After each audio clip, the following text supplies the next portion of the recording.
मैं सत्येंद्र सिंह आप सभी का पुनः स्वागत करता हूं। आज हम पढ़ेंगे सेलों का समूहन यानी कि ग्रुपिंग ऑफ सेल। एक विद्युत परिपथ में एक वोल्टता अथवा धारा वांछित होती है, यानी कि क्या है, किसी भी इलेक्ट्रिकल सर्किट में जो अप्लाइड वोल्टेज और करंट है वो क्या नियत होती है, जो उस परिपथ के लिए आवश्यक है। अतः क्या होता है कि क्या एक सेल द्वारा अगर उसे सप्लाई की आपूर्ति कराई जाए तो वह क्या होता है, उसमें सक्षम नहीं होता है कि उसे उस रेटिंग के अनुसार करंट या वोल्टेज दे सके। अतः क्या करते हैं, हम जोड़कर सेलों को जोड़कर क्या उसे वोल्टेज और धारा को प्रदान किया जाता है। अब जोड़ने की जो प्रक्रिया है वो दो प्रकार की है। सेलों को श्रेणी क्रम में और समांतर क्रम में जोड़ा जाता है। और सेलों के श्रेणी क्रम अथवा समांतर क्रम में जोड़ने की प्रक्रिया को भी क्या कहते हैं, हम सेलों का समूहन यानी कि ग्रुपिंग ऑफ सेल्स कहते हैं। और जब ग्रुपिंग ऑफ सेल्स करते हैं हम तो उसी को क्या कहते हैं, हम बैटरी कहते हैं। अब बात करते हैं सीरीज और पैरेलल की, है ना। सीरीज संबंध यानी कि सीरीज कनेक्शन। सीरीज कनेक्शन को किस प्रकार से बनाया जाता है, यानी कि क्या करते हैं, हम सीरीज कनेक्शन बनाने के लिए एक सेल के धनात्मक टर्मिनल को दूसरे सेल के ऋणात्मक टर्मिनल के साथ जोड़ते हैं। तो ऐसा कनेक्शन क्या कहलाता है, सीरीज कनेक्शन कहलाता है।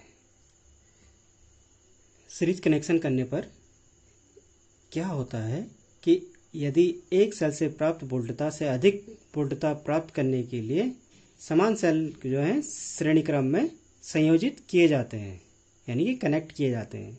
इस प्रकार के संबंध से प्राप्त वोल्टता सभी सेलों की वोल्टता के योग के बराबर होती है तथा एम्पेयर आवर रेटिंग एक सेल के समान ही होती है।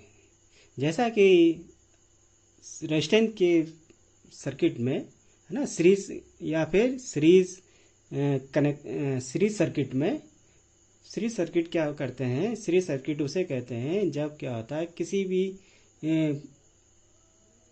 उस परिपथ के प्रथम और अंतिम टर्मिनल के बीच में जुड़ने के लिए या एक सिरे से दूसरे सिरे तक पहुंचने के लिए केवल एक ही मार्ग होता है, तो उसे क्या कहते हैं, हम सीरीज सर्किट कहते हैं। इस कनेक्शन में क्या होता है, धारा जो है एक समान रहती है परंतु वोल्टता जो है अलग अलग होती है। अब क्योंकि यहाँ पे सेल जो है हमें आउटपुट देने वाला सोर्स है, अतः क्या होगा, वोल्टेज जो है सीरीज कनेक्शन में उन सभी सेलों का योग होगा तथा धारा जो है एक सेल के बराबर ही होगी। यदि n सेल श्रेणी क्रम में जुड़े हैं तथा प्रत्येक सेल का EMF या वोल्टेज जो है E हो तथा धारा I हो, तो कुल वोल्टेज जो है यानी कि टोटल वोल्टेज जो है E बराबर N इंटू ई, यानी कि नंबर ऑफ सेल्स इंटू प्रत्येक किसी एक सेल की वोल्टेज, तथा कुल धारा यानी टोटल करंट, उस सर्किट से निकला गया टोटल करंट जो है क्या होगी, एक सेल द्वारा प्रवाहित धारा होगी। यदि किसी कारण एक सेल का संबंध जो है श्रेणी समूह के विपरीत हो जाए तो इसकी वोल्टेज जो है दूसरे सेलों का विरोध करेगी। इस प्रकार क्या है, बैटरी की आउटपुट जो है अपेक्षाकृत कम होगी। अर्थात यदि इसे इस प्रकार से समझ सकते हैं कि मान ले जाए कि जो है 4 बैटरी सोर्स लगे हैं और प्रत्येक की वोल्टेज जो है 1.5 वोल्ट है, अर्थात, और यदि एक कनेक्शन जो है किसी कारणवश विपरीत दिशा में जुड़ जाए तो 3 सेलों का जो कनेक्शन होगा श्रेणी क्रम में उनका क्या होगा, वोल्टेज का योग होगा तथा जो चौथा सेल लगा है तो श्रेणी क्रम में ही किंतु वह विपरीत दिशा में जुड़ा है, अतः उसकी वोल्टेज जो है नेगेटिव होगी जब सभी का वोल्टेज जोड़ेंगे।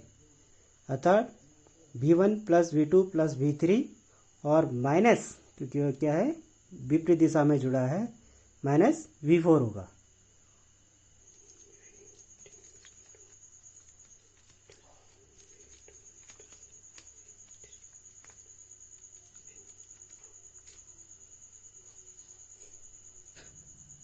अब यदि कोई इलेक्ट्रिकल सर्किट बनाया हमने और जिसमें क्या है, सेलों की संख्या यदि n हो, यानी कि जहाँ जैसे यहाँ पे जो सिंबल दिखाया जा रहा है वो क्या है, बैटरी का सिंबल है, जिसमें क्या है, सेलों को जोड़कर बनाया गया है। इसका जो एक पॉजिटिव और एक जो छोटा वाला है वो नेगेटिव सिरा है, फिर पॉजिटिव, फिर negative, positive negative, positive negative, इस प्रकार से है। तो जो एक सेल है उसके पॉजिटिव नेगेटिव यानी कि वो एक सेल है, तथा दूसरा भी ऐसी पॉजिटिव नेगेटिव, तीसरा भी पॉजिटिव नेगेटिव, ऐसे बहुत सारे सेल हैं।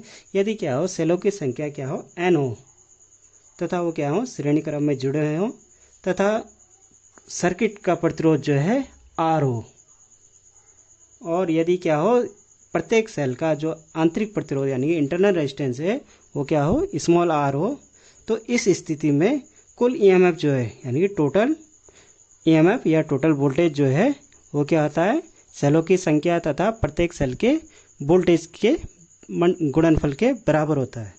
परंतु कुल धारा जो बैटरी के द्वारा प्रवाहित होगी वो क्या होगी,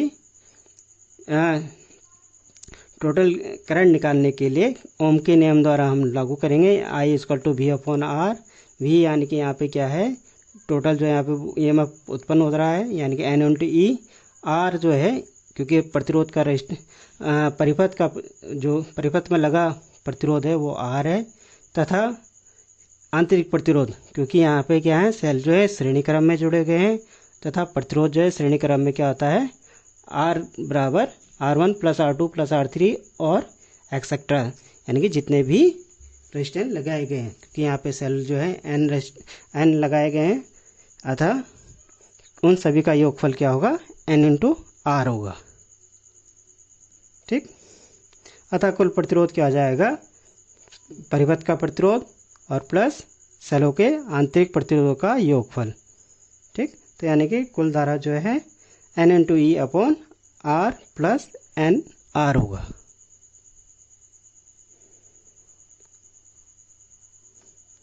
अगले वीडियो में हम समांतर क्रम की बात करेंगे। अतः आप खुश रहें, स्वस्थ रहें और पढ़ाई करते रहें। धन्यवाद।